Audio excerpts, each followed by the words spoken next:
Hello and welcome to a rambling review from Adventures in TV Land.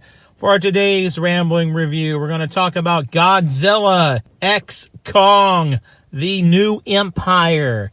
It is the latest movie in the legendary picture franchise version of the Godzilla and King Kong, the Titan movies. It takes place several years after the previous film, Godzilla vs. Kong, and where that movie saw Godzilla and King Kong fight each other a couple of times and then have to join forces at the end to defeat Mega Godzilla. Plot of this movie, there's basically the Hollow Earth where Kong has been residing for the past several years. He still has not found any other of his kind on the earth. Godzilla is going around killing other titans and as well as absorbing their power supply or their powers afterwards. So he's becoming more powerful and kind of mutating and growing into even a more powerful Godzilla. There's some sort of mumbo jumbo they talk about. It's all tied together by this frequency that the Monarch group they receive this, and this frequency is popping up all around the world, different places, and it's apparently tied together to something within the Hollow Earth.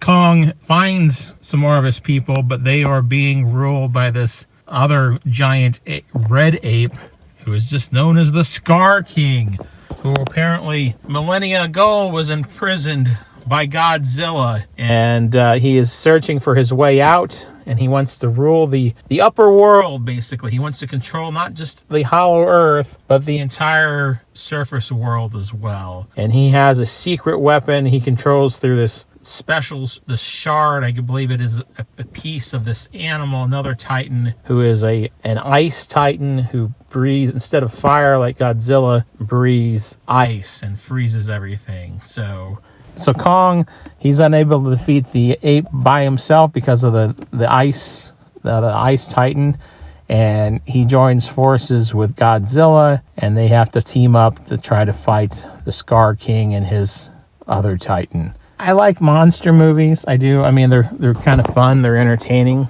Some of them are better than others. Some of them are more enjoyable than others. I will have to say, other than Kong Skull Island, I have not enjoyed any of the legendary Godzilla movies. They've been a huge disappointment and letdown, in my opinion. They're all usually full of all kinds of hype. I remember when, the Godzilla of this, legendary series, when it came out, there was so much excitement about it. And in all honesty, it was a huge letdown. Really, we were pushing because Bryan Cranston was in that film, but he was only in there for a very, very short time. It really had hardly anything to do with the movie for the most part. There are a few characters, one or two or three that carry over maybe from one movie to the next. But other than that, there really isn't. And there's no... Even though this is supposed to be like a world building, they're building this universe, they're just kind of a letdown. It's kind of fun to see the monsters fight, but that's so far in between everything else that goes on. And they're trying to make a movie that has sometimes, some heart and some depth to it, but that's usually not the case what happens. Here there is probably a little bit more of Kong. In the last movie, Kong, he was not utilized perhaps as well as he should have been, but in this film he takes up a bigger part of the plot. But there isn't a whole lot of the plot. Spoiler alert, Mothra does make an appearance here. There's this whole sub-story about the people who used to live, were on Kong Island, who no longer exist, who are no longer there, except for that one little mute girl.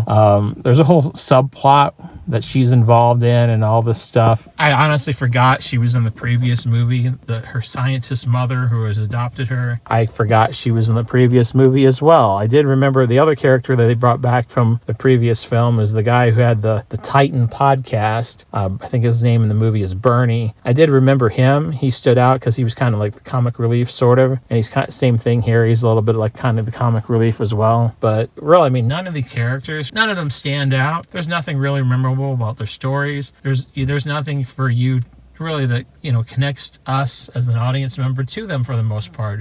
And some of the stuff is so convoluted and weird. I mean, it's more far-fetched than some of the stuff you read in some of Jules Verne's novels. Overall, this film, just like the other films, is a movie. It's a huge letdown and disappointment, in my opinion. The action sequences, it's really short. And Godzilla in this movie, he doesn't act like Godzilla normal. I mean, I guess because he's kind of a different version of a Godzilla.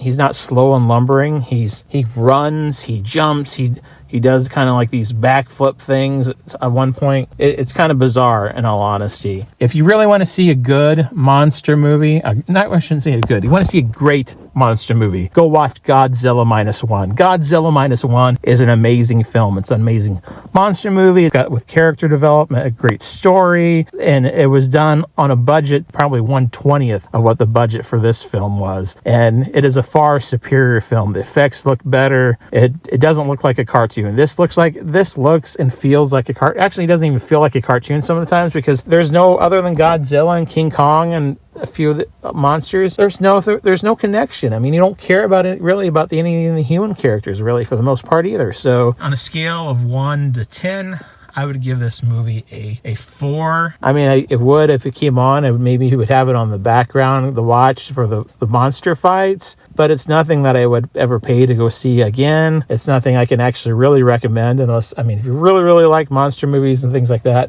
So Godzilla X Kong, The New Empire. Well, this has been another rambling review from Adventures in TV Land. Until next time, that's a wrap.